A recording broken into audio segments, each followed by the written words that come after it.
Hello, my dear students. I'm Hetal Yadav. Welcomes you to e-learning classes. Today, in this video, we are going to start Unit 7 in Class 4 English. So, in Unit 7, we are going to start poem A Watering Rhyme. So, students, let's get started. A Watering Rhyme. पिछली बार हमने unit 6 complete कर लिया है, सो I hope आपने अपना homework याद से कर लिया होगा. So in this video we are going to start a watering rhyme. So here we go. Early in the morning or the evening hour are the times to water every kind of flower. यानी कि सुबह में और evening में जो time रहता है उस टाइम पर हमें क्या करना चाहिए, फूलों को पानी देना चाहिए, क्योंकि ये जो टाइम है वो फ्लावर्स को पानी देने का बेस्ट टाइम रहता है. अगर आप चाहते हो कि आपके आजू बाजू में जो फ्लावर्स हैं वो अच्छे से ग्रो करे, अच्छे से सुंदर सुंदर लगे, तो आपको उन्हें सुबह में और इवनिंग में पानी देना चाहिए.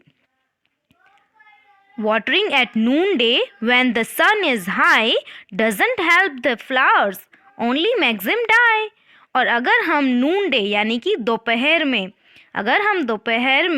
जब सन इज़ हाई यानी कि जब सूर्य की जो किरणें हैं बहुत तेज़ रहती है, यानी बहुत ज़्यादा धूप लगती है, तब अगर हम फ्लावर्स को पानी देंगे तो क्या होगा, जो फ्लावर्स हैं वो मर जाएंगे, यानी कि वो सारे ही मुरझाकर मर जाएंगे, ख़त्म हो जाएंगे, फिर तो वो बचेंगे ही नहीं. तो यहाँ पर हमें पोएट क्या कहते हैं, यहाँ पर कहती हैं कि हमें क्या करना चाहिए, फ्लावर्स को मॉर्निंग और इवनिंग के टाइम पर पानी देना चाहिए, ताकि फ्लावर्स जो है वो अच्छे से बढ़े और बहुत ही सुंदर लगे. दोपहर के टाइम पर हमें उन्हें पानी नहीं देना चाहिए, वरना क्या होगा, वरना जो फ्लावर्स है वो सारे मर जाएंगे. यहाँ पर देखिए स्टूडेंट, ये जो बच्चा है वो पानी दे रहा है फ्लावर्स को, है ना, ये देखिए. आपकी टेक्स्ट बुक में भी ये इमेज है तो आप उसे देख सकते हो. अब आगे क्या कहते हैं, also when you water at the roots. अब यहाँ पर जो हमारे पोएट है वो कह रहे हैं कि जब आप पानी देते हो तो आपको पानी कहाँ देना है. हमें पोएट ने ये तो बता दिया कि हमें फ्लावर्स को पानी देना है, लेकिन फ्लावर्स को कहाँ पर पानी देना है. तो यहाँ पर पोएट बोल रहे हैं कि हमें पानी रूट्स में देना है, यानी कि जो फ्लावर्स की जड़ें रहती हैं उन जड़ों में पानी डालना है. Flowers keep their mouths where we should wear our boots. यानी कि जो फ्लावर्स के माउथ, जो मुंह होता है फ्लावर्स का, वो कहाँ पर होता है, नीचे की ओर. जैसे हम अपने जो पैर होते हैं जहाँ पर हम बूट्स पहनते हैं, वैसे ही जो फ्लावर्स होते हैं उनका जो मुंह होता है वो नीचे होता है. हमारा मुंह तो ऊपर है, लेकिन फ्लावर्स जो होते हैं उनका मुंह ऊपर नहीं रहता है, यानी कि वो जो खिले खिले लग रहे हैं ना, अगर आप पानी दोगे तो वो अच्छे से ग्रो नहीं कर पाएंगे, लेकिन उनकी जड़ों में अगर आप पानी दोगे तो वो अच्छे से ग्रो कर पाएंगे. इसलिए फ्लावर्स का मुंह कहाँ पर रहता है, उनकी जड़ों में, यानी कि नीचे की तरफ. Soak the earth around them, then through all the heat the flowers will have water for their thirsty feet. फिर यहाँ पर कहते हैं soak the earth around them. Soak यानी गीला करना, वेट करना, यानी कि फ्लावर्स के आजू बाजू का जो भी सारा एरिया है उन्हें भी थोड़ा थोड़ा पानी देना चाहिए और उन्हें भी गीला करना चाहिए. जब वो गीला होगा तभी तो वो पूरा दिन धूप में भी फ्लावर्स अच्छे से रह पाएंगे, अच्छे से ग्रो कर पाएंगे. Then through all the heat, यानी कि उसके बाद क्या होगा, जब आप फ्लावर्स के आसपास का जो ग्राउंड है वहाँ पर भी पानी दोगे तो जो फ्लावर्स हैं वो क्या करेंगे, वो दिन भर की धूप में भी अच्छे से खड़े रहेंगे.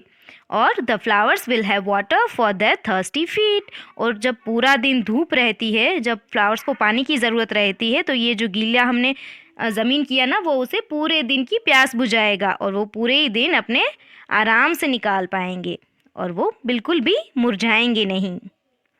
सो स्टूडेंट, यहाँ पर हमारी पोएम फिनिश होती है. आई होप आपने अच्छे से अंडरस्टैंड की होगी, क्योंकि इस पोएम में ज़्यादा कुछ नहीं है. बस इस पोएम में हमें पोएट यही कह रहे हैं कि हमें क्या करना चाहिए, फ्लावर्स को पानी देना चाहिए, पौधों को अच्छे से पानी देना चाहिए. और कैसे पानी देना चाहिए, पौधों को हमें उनकी जड़ों में पानी देना चाहिए, बस ऊपर पानी नहीं देना चाहिए. और कब देना चाहिए, हमें उन्हें पानी मॉर्निंग यानी कि सुबह में और इवनिंग यानी कि शाम, सुबह और शाम 2 टाइम पानी देना चाहिए.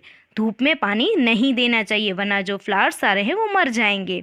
और इसी के साथ हमें पोएट क्या कहते हैं, ये भी कहते हैं कि जो फ्लावर्स हैं उनकी जड़ों में पानी देना चाहिए, और उसी के साथ उसकी आसपास की जो ज़मीन है उसे भी वेट करना चाहिए, उसे भी पानी देना चाहिए, ताकि जो फ्लावर्स हैं वो कड़कड़ती धूप में भी अच्छे से खिल सकें और पूरा दिन वो अपनी प्यास बुझा सके यही पानी से।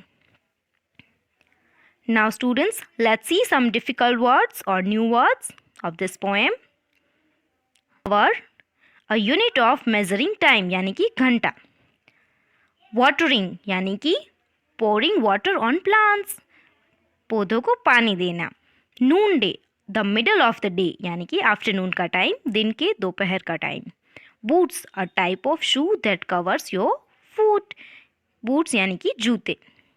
Soak, make something completely wet यानी कि किसी भी चीज़ को गीला करना पूरी तरह से। हीट, हाई टेम्परेचर यानी कि जो तापमान रहता है वो बहुत ही ज़्यादा हाई रहता है, उसे हम हीट कहते हैं, बहुत गर्म।